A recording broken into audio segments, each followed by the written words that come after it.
What's up, edgy teenager YouTuber here. Welcome back to my show with man with no mustache because he looks like a 5-year-old. May we continue? Your boy has watched Good Omens, the TV show that's on Amazon Prime. We gotta say, it's a little spicy, so I'm gonna talk about it real quick because I read the book already and I can compare the two and I can talk about which is better, how you should watch either one, and stuff like that. Good Omens, I'm not gonna show this too much because this is not what I'm reviewing. I'm reviewing the TV show. First of all, it is on Amazon Prime, so do that. It's not on Netflix, unfortunately, because I feel like this is such a Netflix show, but it's not, so but it's a really good show, probably the best show on Amazon Prime. Not to say anything about, Bad Boys or anything, but this seems like the best part. Also, watch Kabali if you have it, because, boy, that Tamil movie is so good. So I'm gonna make this review tailored to the people who've also read the book, but if you haven't, it's okay. I'm still gonna go over everything normally, but I'm just gonna assume you have read the book and you wanna know whether to step into the TV show, or maybe you haven't read the book,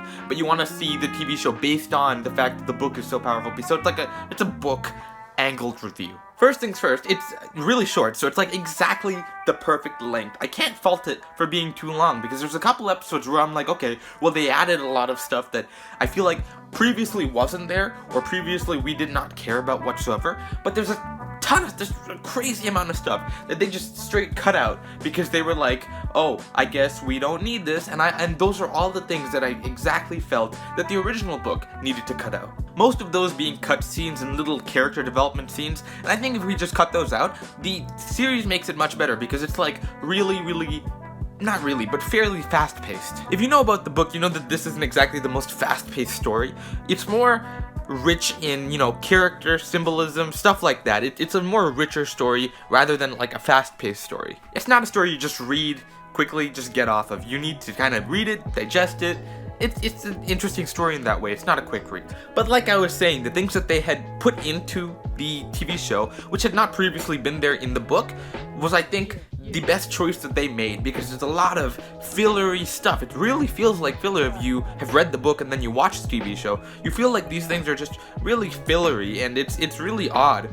But the thing about it is that it works out so well, because it's the exact right kind of filler at the exact right kind of times. When it's winding down, when the series is when the TV series is just finishing up, we get a bunch of great shots. It's just a bunch of stuff that's just, it's okay, well, we had this entire story, now it's just time to sit down, just rest for a little bit, just have a little bit of fun before we finish up. And there's nobody at this point who's watching it and being like, okay, well, the series is finished, I guess I'm done. No, everybody's winding down. We're like, okay, I guess what exactly is going to happen to these characters? And so you have these just little moments that are just great, as opposed to the book, which have little moments at the end, but there's not nearly as much, and the ones that do exist are not as good as they could have been.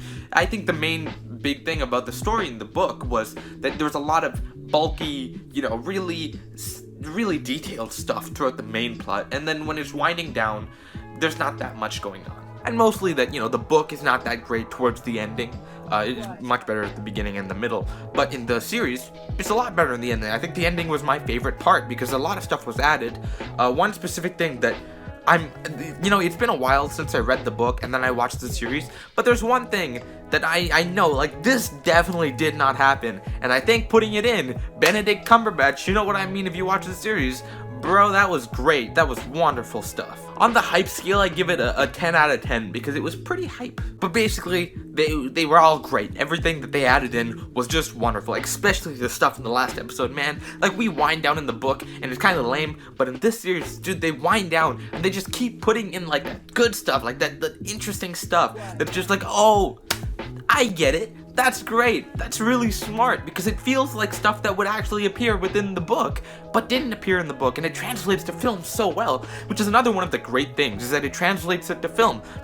Duh. Well, yeah, duh, because, this book, I feel like it's just so odd, because it feels like it's so hard to digest for me, despite being this, fairly simplistic fantasy book. There's so much, and I thought it was the British humor, or the British writing, which is fair, that is one of the main things, but I feel like what really suffered is that the description here was not usual, it's not very, the same as the other stuff I've read. That, accompanied with the fact that it is British writing, makes it so that, for me anyway, it was really hard to read, so it was awesome just seeing it translating to film, because it was so much awesomer. You know, I rate this book much lower than I rate the series. I must have rated the book like 3 out of 5, but I'm rating the series like 4 out of 5 because, you know, it's not awesome, but it's really good at like just elevating what it was to a next level. And I think the main part of that was Neil Gaiman, of course.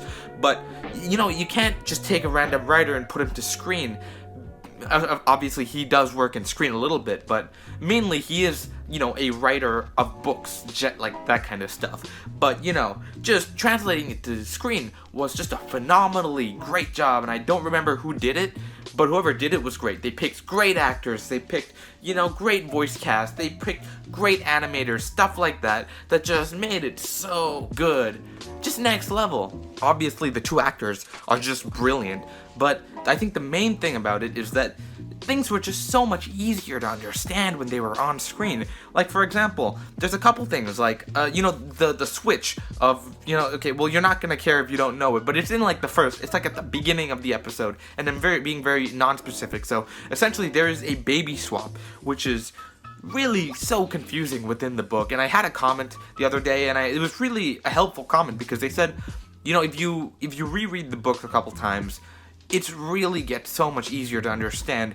And I assume that is definitely true, but just having it in film makes it crazy easy to understand, like 10 times easier. It's not as easy as I would have liked it to be, but it's still so much easier than the book, and that's great. So this kind of stuff, it translates so well to screen, because they have these concepts that are so hard to write about, but are just so much easier when you can see them, and that's just perfect for me.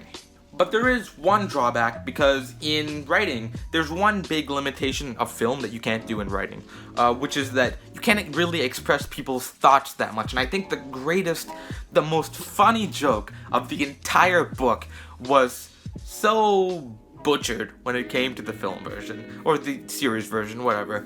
And that was the scene, I won't go into spoilers, but it was in the book. It was the scene between that one old dude and Crowley asking for directions. So, if you know what I'm talking about, I thought that was the funniest scene, just crazy funny, but they kind of butchered it. And the reason I say that is because the joke of the entire thing was the relatability of a thought process that was going on with one of the people, which is a very common thought process, and I've never seen it put into words like that, and it's so funny the way it was executed. But the thing was that they put it into film, and so they had the narrator talk about the thoughts, which the narrator doesn't really do that often.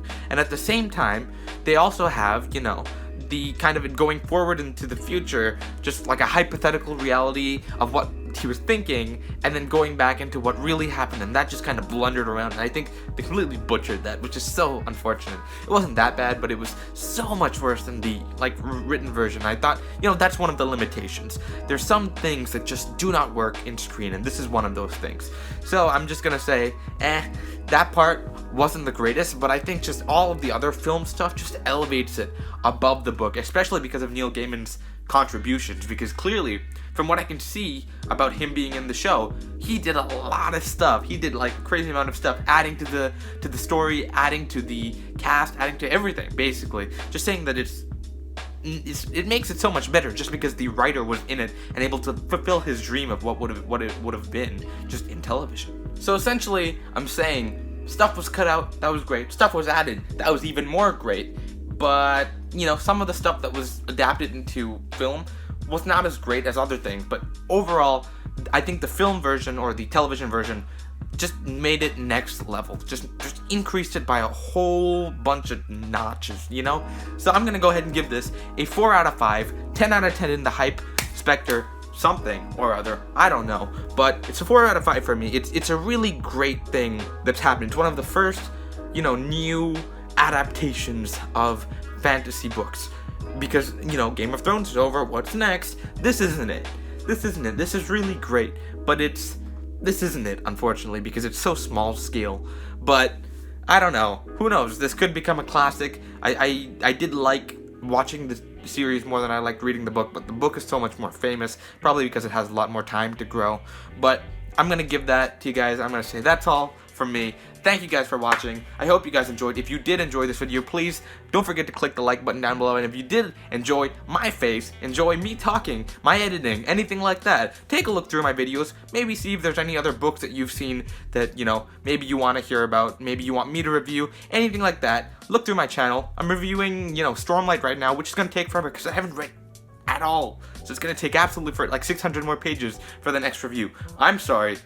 This is going to take forever. And, you know, if you do like the stuff that you see, make sure, maybe subscribe, maybe let me know in the comments down below if you want to see anything.